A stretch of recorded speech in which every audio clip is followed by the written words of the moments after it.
Française, Français. Moi, Alexandre Gaïd, président de la République française par intérim, déclare ouvert le chapitre 3 du mouvement citoyen. Cette décision n'a pas été prise de gaieté de cœur. Pour d'autres pays, la France ne la considère pas autrement que comme un moyen transitoire pour que le peuple retrouve sa souveraineté sur son destin. Elle ne peut donc renier cette solution sur son propre territoire, car cette solution est la seule et unique possibilité pour mettre fin à la fracture qui se creuse un peu plus chaque jour entre les Français. Elle a pour but de trouver une troisième voie pour avoir une sortie par le haut à cette crise sociale et citoyenne. Et enfin construire les bases nécessaires à ce que le peuple reprenne entre ses mains son destin. J'ai pris cette décision en mon âme et conscience et espère que cet intérim sera le plus court possible. J'appelle donc toutes les Frances à se rallier à une cause solidaire, sociale, égalitaire et fraternelle pour que la liberté soit remise au centre du débat politique et citoyen. J'appelle la France des villes et la France des territoires. J'appelle la France des quartiers et la France d'outre-mer. J'appelle la France taxée au-dessus de ses moyens. J'appelle la France taxée au-dessus de sa générosité envers la société. J'appelle la France active, celle des inactifs, celle des retraités, celle des futurs actifs. J'appelle la France qui travaille le jour et celle qui travaille dans l'ombre la nuit. J'appelle la France qui éduque, celle qui soigne, celle qui protège, celle qui rend la justice. J'appelle la France qui dirige à accepter de prendre une décision honorable et historique, de rendre à la France qui leur est si chère, le pouvoir du peuple, par le peuple et pour le peuple. J'appelle également cette France réveillée à prendre ses responsabilités en pleine conscience pour dissoudre symboliquement les groupes de contestation en enlevant leurs gilets jaunes. À partir de ce moment unitaire, il n'y aura plus en France que des citoyens français égaux devant l'écriture d'un avenir commun. En cet instant historique pour le choix d'un destin partagé, il ne doit plus y avoir de distinction entre ceux qui portaient fièrement un gilet jaune et ceux qui n'en portaient pas, quelle qu'en soit la raison. Tous n'en sont pas moins français. Puisqu'au-delà des revendications sociales, le but du mouvement étant de mettre fin à un système où des hommes et femmes de pouvoir prendraient des décisions de manière unilatérale et sans concertation avec le peuple dans son ensemble, il ne peut pas être question que cette minorité dirigeante soit remplacée par un autre groupe de Français tout aussi minoritaire.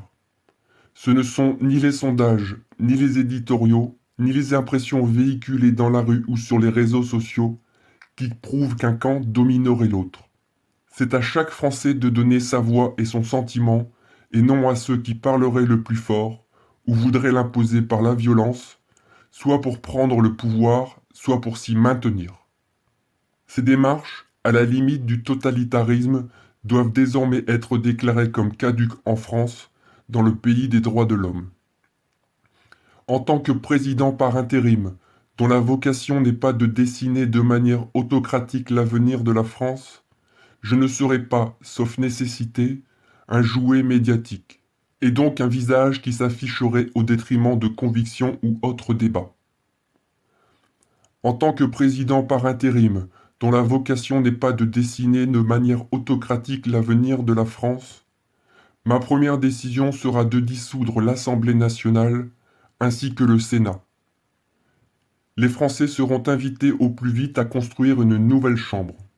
Ce vote se fera par scrutin à un seul tour et par liste nationale afin d'assurer la représentativité de chaque opinion. Pour garantir la séparation des pouvoirs et une totale et incontestable indépendance, ne pourront pas être candidats à cette élection les magistrats, les hauts fonctionnaires, les gradés de la police, de la gendarmerie ou de l'armée, ainsi que les détenteurs d'une carte de presse ou les représentants nationaux des syndicats. Que ceux-ci n'y voient pas une atteinte à leur liberté ou leurs droits, mais plutôt y voir une fierté d'être les garants d'un processus démocratique et historique. Une fois élus par le peuple en accord avec le sens profond du terme citoyenneté, il devra être soumis en premier vote à cette nouvelle Chambre, le choix de décider s'il faut garder ou non la Constitution de la Ve République. En tant que président assurant uniquement un intérim, je m'engage à ne pas prendre de décisions qui devraient être soumises au vote du peuple dans sa globalité. Je ne prendrai aucune décision économique, sociétale, environnementale ou de politique étrangère durant cette période. Je m'engage toutefois à prendre des mesures sociales d'urgence à l'égard des Français les plus démunis.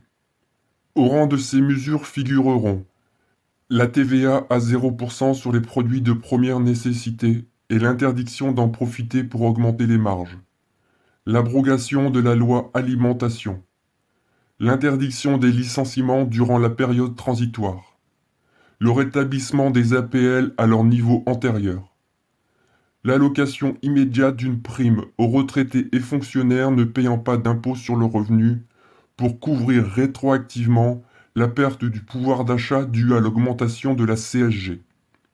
Les autres revendications populaires qui n'apparaissent pas comme suffisamment consensuelles ou qui demandent une révision des institutions ou du budget de l'État seront étudiées au cas par cas par la future Assemblée élue.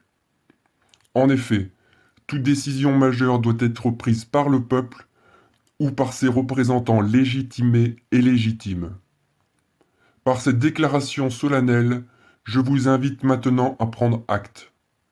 Vive la République, vive la France et vive le peuple.